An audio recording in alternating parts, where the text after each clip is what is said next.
I welcome everyone who has joined in today, tuned in to the City Book Leaders session with Sandeep, the founder of ShopClues and Droom, on a very interesting and a very fascinating personal story, Mamoya, I must say, which is Fall Again, Rise Again, which he has written alongside with Sunny Sen. And I must say they have done a commendable job in plotting this story so well, in bringing the life of Sandeep Aggarwal, which is absolutely untold.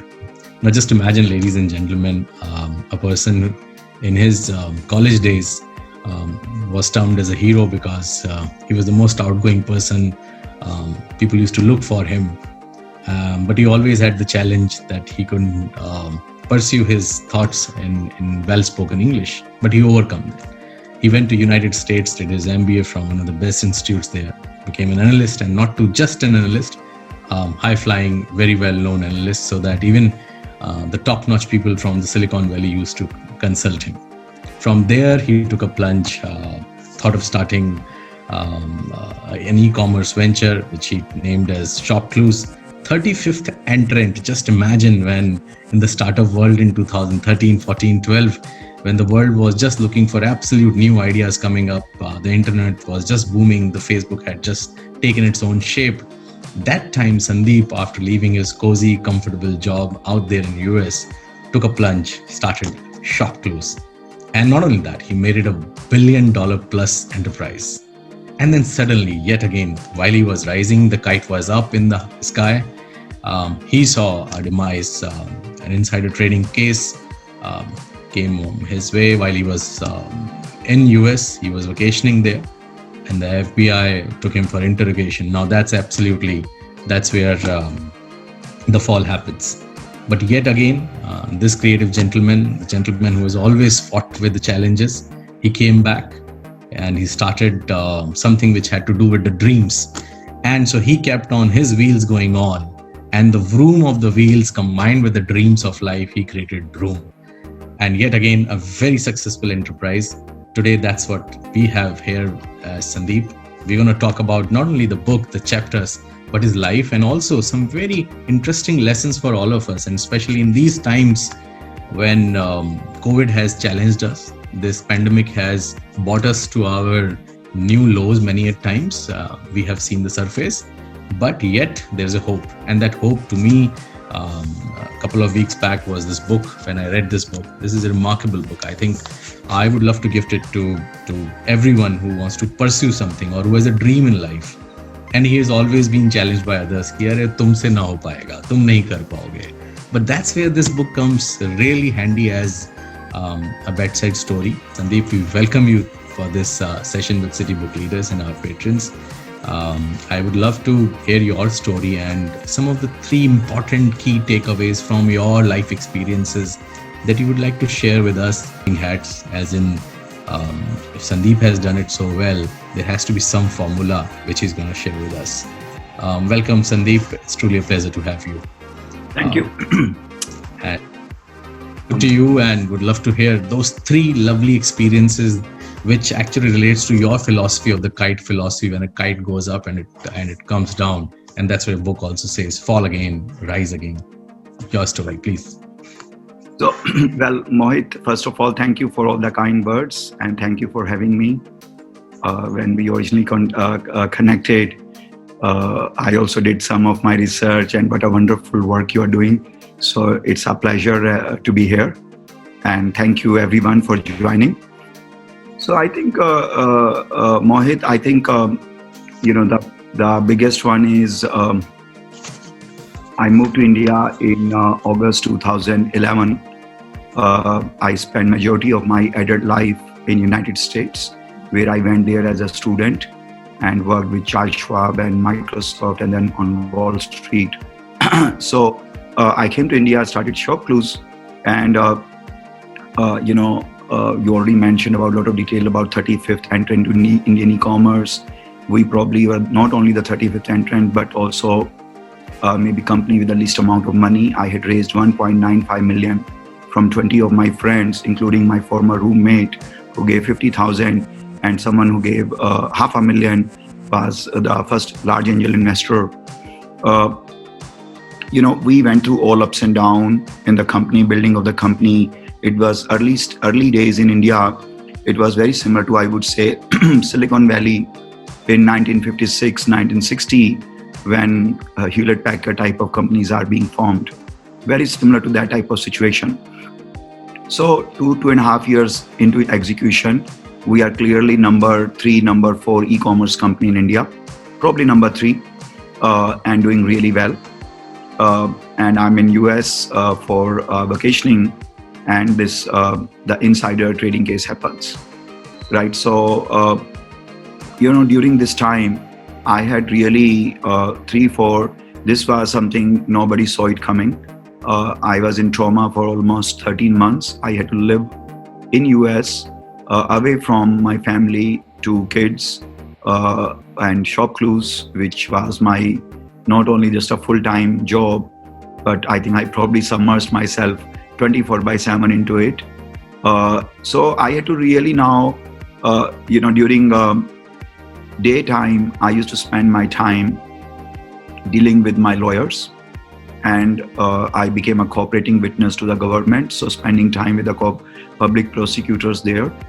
And night time in USA, when it'll be daytime, I would be actually running ShopClues, right? And for me, it was a situation where all of a sudden I had to make sure the continuity never gets hampered. And continuity was honestly about ShopClues, then about my household, and all of my loved ones who were mentally and emotionally, or practically, and even for livelihood, dependent on me. So it was honestly not an easy thing. And gradually I started spending time dealing with all these challenges. I used to be very, very cautious. Even if when I was going to a public place, people will just, in general, if someone is looking at me, I would get very cautious, as if they are checking me out, if they read about me. There were a lot of very dear friends of mine who really wanted to meet me, were very concerned about my well-being. And I would avoid them for six months because I did not have a courage to face them, because I did not even, it fully did not even sink to me what has happened. But during this time, Mohit, I think the biggest challenge I had to make sure that ShopClues reached to its logical destination, because literally weeks before my legal case happened, it's the first time in my life, in 3.5 years, I thought ShopClues has arrived, and it's just a matter of time before it becomes a $1 billion company and eventually go IPO and get listed on Nasdaq. So it was really a quite a challenging circumstances. And one by one, I went through, in a hindsight, quite methodical way. It was not easy, but I guess given various things previously, I just kept on going. So Mohit, what happened is, after I pled guilty for my legal case, the company and the board started keeping me away from the company, which was very different from the body language and the posturing I had before I pled guilty. And I was also trying my best to keep the company safe and everything.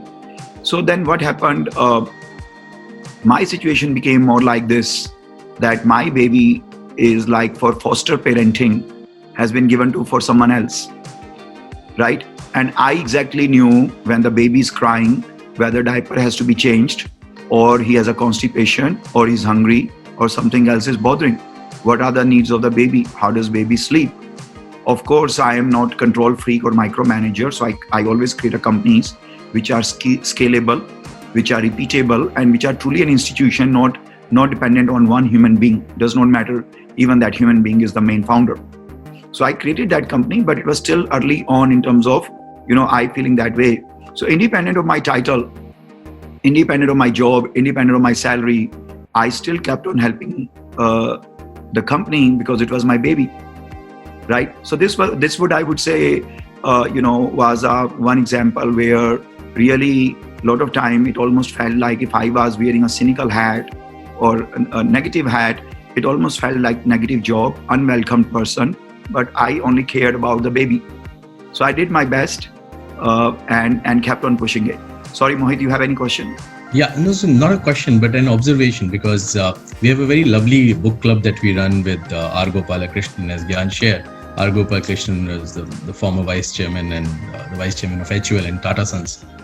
And the similar question was asked to him. So when you are in distress, if you see that the organization really needs a feeling, what is that feeling? And he said the feeling has to be as if you are the parent. And that's exactly what you did. While you knew that from all sides you were being crushed, you had a case running, you had to manage the organization sitting in US and absolutely at different timings. But I think your feeling was as if you're taking care of the baby. And that's what an entrepreneur is always about. For him, the brand, the organization that he or she has created has a lot of, I should say, beyond anything else, respect to it. So I think very well taken. The learning that I take out of this part of your life where your kite was flying high, came down, is that you always need to keep thinking. You need to keep moving. Thank you, Sandeep. So that's about while you were transitioning between the insider trading case, ShopClues is also going on, and later on you also mentioned that the organization shift, the entire attitude of the investors and the other people in the organization had also shifted. And then definitely in the book you have also mentioned that there was a time that you had to move out, you had to completely let it go, and that's where the new journey started. So how did you transition? Now this is remarkable. This doesn't happen. We are prisoners of our own sympathy, which we call self-sympathy. मेरे साथ ही ऐसा होता है, सब कुछ मेरे साथ ही गलत होता है, ऐसा कैसे हुआ? And we get depressed out of it and we enjoy that. But rather than doing that, you had a completely new vision, new business, new line. Tell us something more about that. So Mohit, but I must say, I don't want to sound stronger and smarter than I am. So everything which you just mentioned did happen to me also. I was in a self-pity. I was miserable, and I would say, why me? Why did I visit US? Right? Why did it happen? Right? So I did go through that. During that time, absolutely, I had a lot of very big collateral damage, social damage. Everything I worked hard for 17, 18 years was falter right in front of my eyes. So all that happened, and we already covered that. And then I was very held back. I knew exactly by when, independent of how good are the foster parents and everyone who's going to love the baby, that what all baby needs, when I can now forget whether the baby will suffer or will not unleash the true potential. So until then I was involved. I'll be honest with you, during that time, it was not like all of a sudden one day everything changed on me. So I did have started noticing a few things which were not looking very palatable or favorable in terms of my coming back to ShopClues, right? But during that time, I'll be honest with you, I did try multiple times that should I do something else. But until I left ShopClues at a stage where I knew it will not dip back, I just could not do it. It was like taking a time from, I did not even have a rebound after, let's say, after your first fall, you are falling in love first time and then you rebound so I just could not do it. But Mohit, I remember this was around March 2014. I had stopped, shaving for 5 days. Sometime I will even skip, taking shower. I would not go out. I was very depressed, but I was very happy that I had set 2 milestones for ShopClues. One was company had already achieved, and I did not see a problem in my contribution in achieving the second one. Mm-hmm. But now, one day I woke up and I said the worst thing human being can do is to feel self-pity. That's exactly what you were mentioning, why me? Right. And, literally that day, I had a fairly I had I could not see the light at the end of the tunnel beyond whatever I was contributing to ShopClues. So for example, I would spend $7 for a lunch, eat half at noon, eat half remaining later on, so on, right? So it was quite tough life. But what happened one day, literally I remember the date, it was around second week of March 2014. One day I woke up and somehow I said the worst thing human being can do is to be in a self-pity space. I took out my car I drove to a gym, 24/7 gym. I took a membership. Then I was staying that time with my elder sister who lives in Silicon Valley. I went to my old neighborhood where I used to live for more than a decade in Silicon Valley, and I decided to take a 2-bedroom apartment for rent. And then basically I went to Craigslist, like online classifieds, and bought a second-hand gold set.